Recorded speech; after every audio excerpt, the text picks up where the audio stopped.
समय की बात देखिए, 5 वर्ष के श्री नरसिंह जी महाराज हुए तो माता का निधन हो गया, पिता का निधन हो गया। नरसिंह जी की दादी थी जय कुमरी, 99 वर्ष की उम्र हो गई थी, बूढ़ी थी बेचारी। जय कुमरी लालन पालन कैसे करे अकेले। अब तो महाराज ऐसा विपत्ति का पहाड़ टूट पड़ा नरसिंह जी के ऊपर, जय कुमरी के ऊपर। क्या करूं, कैसे इसको पालूं। और नरसिंह जी महाराज को ऐसी बीमारी थी महाराज कि जन्म से ही गूंगे थे और बहरे थे, ना कुछ बोल पाते थे ना कुछ सुन पाते थे। यही सबसे बड़ा कष्ट था। दादी जाती पोते को लेकर के, कोई भी संत महात्मा दिखे, महाराज जी ये मेरा पोता है, जरा कुछ कीजिए ना, ये गूंगा है, ये बहरा है, कुछ बोल नहीं पाता, कुछ सुन नहीं पाता, कैसे मेरे बालक का निर्वाह होगा, क्या करूंगी मैं। गुरुजी के पास लेकर के गई। गुरुजी कुछ आप ही कृपा कीजिए ना, मेरे बाद क्या होगा। गुरुजी ने कहा देखो जय कुमरी जी, जन्म के साथ ही माता पिता होते हैं, कर्म के साथ ही नहीं। और ये तुम मत चिंता करो कि मेरी बाद मेरे पोती का क्या होगा। सबके रक्षक परम प्रभु परमेश्वर है ना, वो सब कुछ संभाल लेंगे, चिंता करने की बात नहीं है। भोले बाबा की बहुत सेवा करती थी नरसिंह जी की दादी, पूरे आश्रम की सफाई करती, सुबह से उठ करके भगवान शंकर जी को स्नान ध्यान कराती, भोग लगाती, नित्य प्रतिदिन का काम था। गुरु जी ने कहा था कि 1 वर्ष हो जाएंगे, देखना भोले बाबा का ऐसा चमत्कार होगा, आपका पोता बोलने भी लगेगा, सुनने भी लगेगा। लेकिन हे भगवान 1 वर्ष पूरे होने को है, लेकिन अभी तक मेरी बेटी का कोई भी उपचार, पोते का कोई भी उपचार नहीं हुआ, क्या करूं। नरसिंह जी के भाई का नाम था बंसी।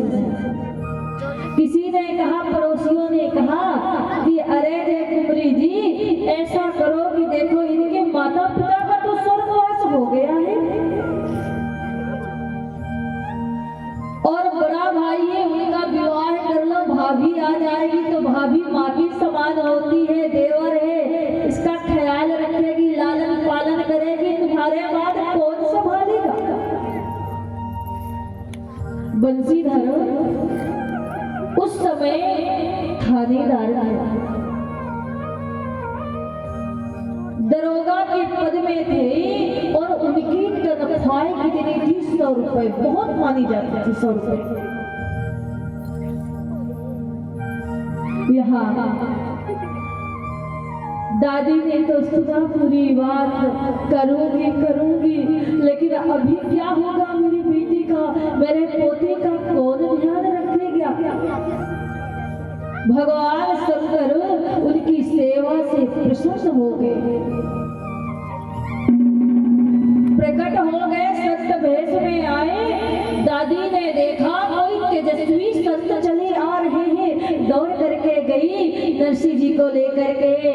दादी और पोता दोनों संत जी के चरणों को पकड़ लिया और कहा कि बाबा अब आपके ही आश्रय में, अब आप ही कुछ कृपा कीजिए।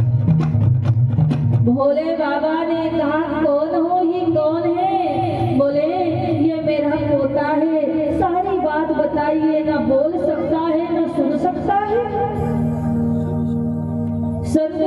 कहा कि अरे कैसी बात कर रही हो जय कुंवरी जी, ललाट को देखा, जैसे ललाट को देखा तो कहा ये बोल भी सकता है, सुन भी सकता है, और एक दिन महाराज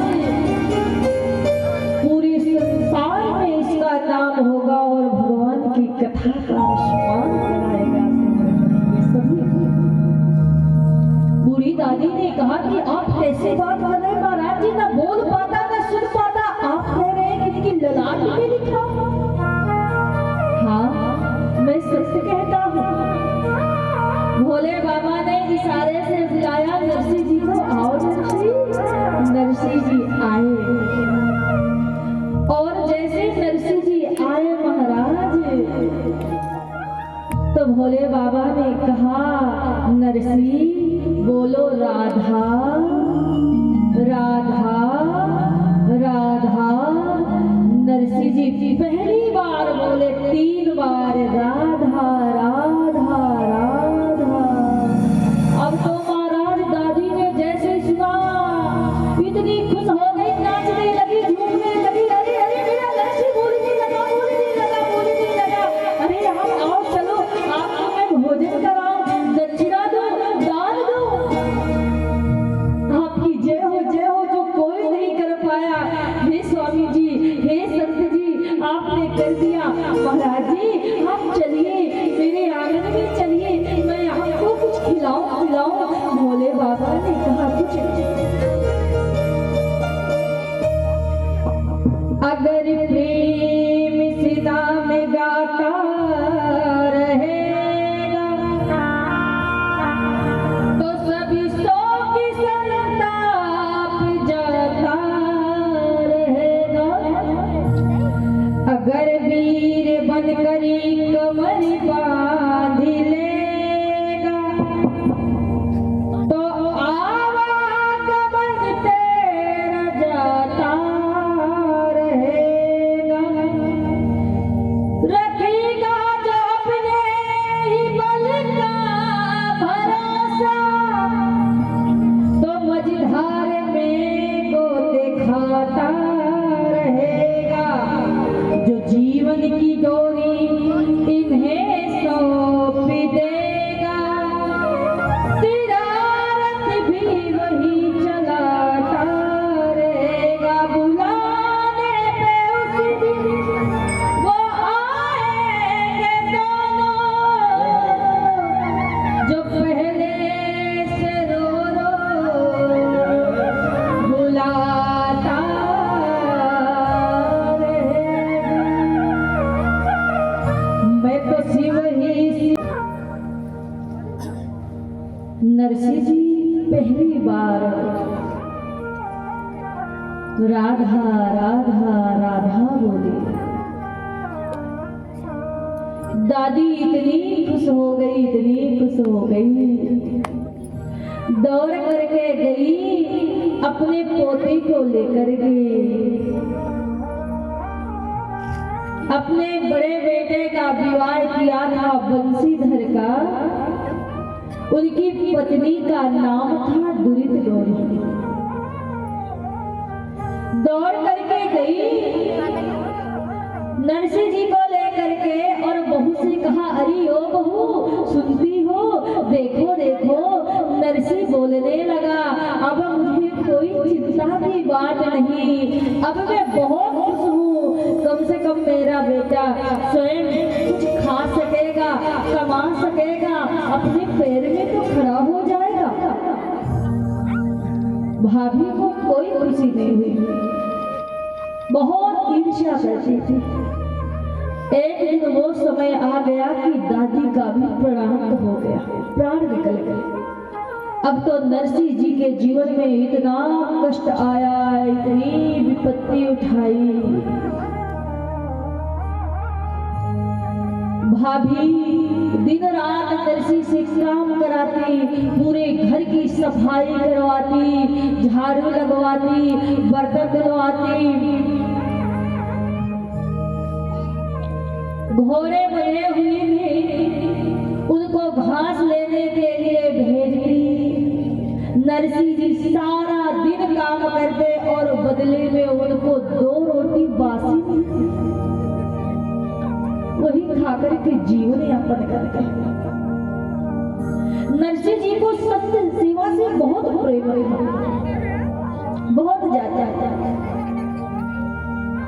भाभी हमेशा अपमान करते दुत्कारते, अरे निकलने कहीं गए, आ गए, जा कहीं मर जा, मेरे छाती में मूंग दलने के लिए यहाँ पर बैठा है, कोई काम काज होता नहीं, आ गया खाने के लिए बैठ गया, ये भी, और ऐसे रोटी फेंक देते थे। नरसिंह जी महाराज के आंखों से अश्रु गोविंद का जाप करते और भोजन पाते। एक दिन की बात है, नरसिंह जी महाराज गए घास लेने के लिए, तो मार्ग में देखा कि कुछ संत जा रहे हैं गोविंद का जाप करते हुए, जय श्री कृष्णा, जय श्री कृष्णा, जय श्री कृष्णा। ये देख करके इतना आनंद आ गया कि नरसिंह जी उनके साथ चले गए और महाराज ऐसे सत्संग में भजन में रम गए कि सुबह से हो गई शाम, पता ही नहीं चला कि कब शाम हो गई। अब जैसे कीर्तन बंद हुआ तो याद आया, हे भगवान ये क्या, मैं तो आया था घास लेने के लिए, लेकिन यहाँ तो शाम हो गई, अब तो भाभी मुझे छोड़ेगी नहीं, अब तो मेरी खैर नहीं, क्या करूं, जाना तो पड़ेगा। तो बेचारा डरता डरता गया, तो घास लिया, सर में रख लिया, पहुंच गया। यहाँ उसकी भाभी दुरित गौरी गुस्से में लाल पीली खड़ी है, आंगन में इंतजार कर रही, आने दो, आज उसकी खैर नहीं। नरसिंह जी महाराज आए, जैसे ही घास रखा, भाभी बड़ी जोर की प्यास लगी है, जरा एक लोटा जल पिला दो। भाभी, जैसे ही भाभी ने सुना तो महाराज क्रोध में लाल पीली हुई, गुस्से में कहा, बोली बौखलानी मानो सिंहनी गुर्रानी, राखो भर भर की पानी तेरी लागू नो वीरानी, आया है कुमार हुकुम चलाओ पे, अजाओ वही घोर जहाँ पति है। गुस्से में आई और बोला, तुझे लज्जा नहीं आई क्या, नौकरानी समझा है मुझे, तेरे बाप ने रख दिया है यहाँ पानी भर करके, तेरी माँ ने रख दिया है यहाँ पानी भर के, जा यहाँ से भग जा, और तुझे कसम है सावरिया की, दोबारा मेरे आंगन में कदम मत रख देना। ऐसा लात मारा कि नरसिंह जी महाराज धड़ाम से आंगन के उस तरफ गिरे, उठे, रोने लगे। अपमानित नरसिंह चलियो पहुँचे घर दूर, अति कठोर ठोकर लगी, और ये भय चकी नाचू, जाए पहुँचो एक जंगल परियो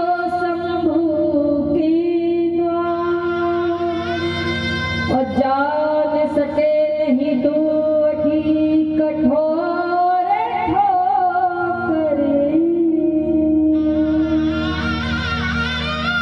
महाराज जैसे ही लात का प्रहार किया, भाभी ने नरसिंह जी महाराज रोते रोते रोते रोते गए, मेरा इतना बड़ा अपमान, कोई बात नहीं, गांव वाले कहते, अरे नरसिंह तेरी भाभी तेरे साथ ऐसा सलूक करती है, फिर भी तू कुछ बोलता नहीं, आज तो तुझे बाहर ही निकाल दिया। नरसिंह जी कभी किसी से शिकायत नहीं करते, कहते कोई बात नहीं,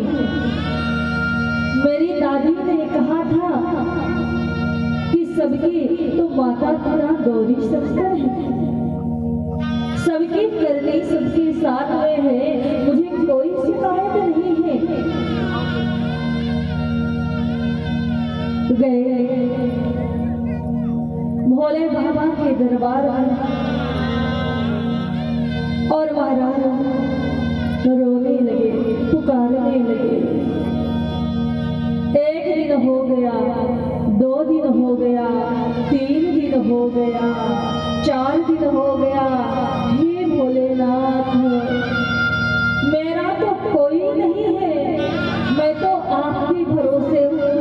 मेरी गाड़ी कैसे चलेगी, मेरी नैया कैसे पार होगी। करुण क्रंदन करने लगे नरसिंह जी महाराज और कह रहे हैं, हे प्रभु, खाकर की जमाने की ठोकर एक तू ही मिला भगवान।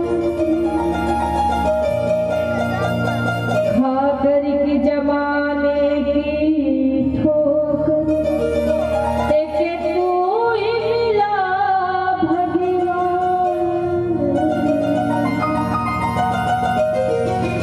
गरुड़ क्रंदन करने लगे, हे भोले बाबा प्रकट हो। जैसे माँ भवानी ने सुना तो कहा, अरे प्रभु आप सुन रहे हो आपके भक्त की पुकार, करुण क्रंदन कर रहे हैं। आज यदि इस दरबार में ये भक्त भूखा मर गया तो हमारा दरबार तो कलंकित हो जाएगा, आप कुछ कृपा करो।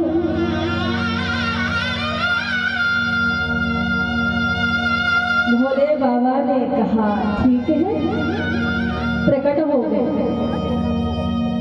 नरसिंह, अरे ओ नरसिंह, क्या हुआ? नरसिंह जी ने जैसे देखा प्रभु आ गए, इतने प्रसन्न हो गए, इतने खुश हो गए। क्या बात है, क्या हो गया? तुम क्यों रो रहे हो? तुम क्यों परेशान हो गए हो? क्या तुम्हें किसी ने कुछ कहा? नरसिंह महाराज कहे, प्रभु मेरे ऊपर कृपा कीजिए। भोलेनाथ जी ने कहा, मैं प्रसन्न हूँ तुम्हारे भक्ति से, तुम्हारे भजन से, तुम्हारे सत्संग से। वरदान मांगो, क्या चाहिए?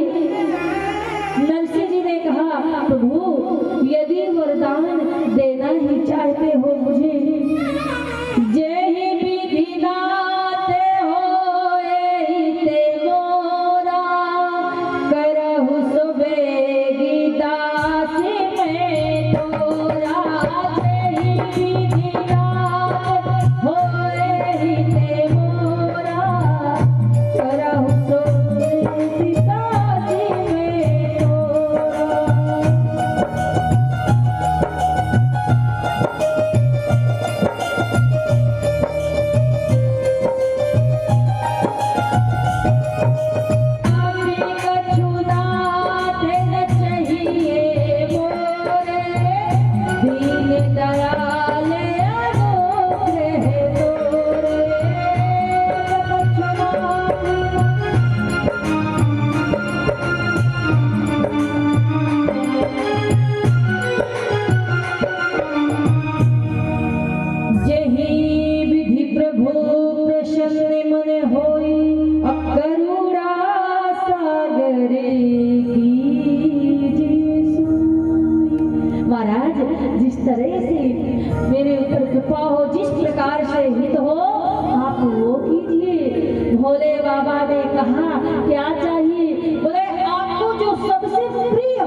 बाबा ने कहा मुझे तो मेरे श्यामा श्याम जो प्रिय हैं, राधा श्याम जी प्रिय हैं, तो वही दे दो।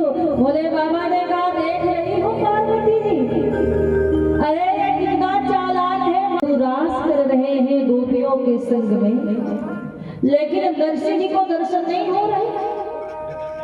पायल की, घुंघरू की, बंसी की तो आवाज आ रही, लेकिन दर्शन नहीं हो रहे। तब नरसिंह जी ने कहा भोलेनाथ जी से, बोले बाबा मुझे तो दर्शन नहीं हो रहे, कुछ कृपा करो ना, मुझे भी दर्शन हो। भोले बाबा ने कान में मंत्र बोला राधा नाम का, और जैसे ही नरसिंह जी ने राधा नाम का मंत्र बोला महाराज, उनको सेवा दिया, तभी भगवान की दिव्य मोहिनी मूर्त दिखाई दी, श्री राधा माधव सरकार हाथ में लिए हुए दीपक जलाने की सेवा दी।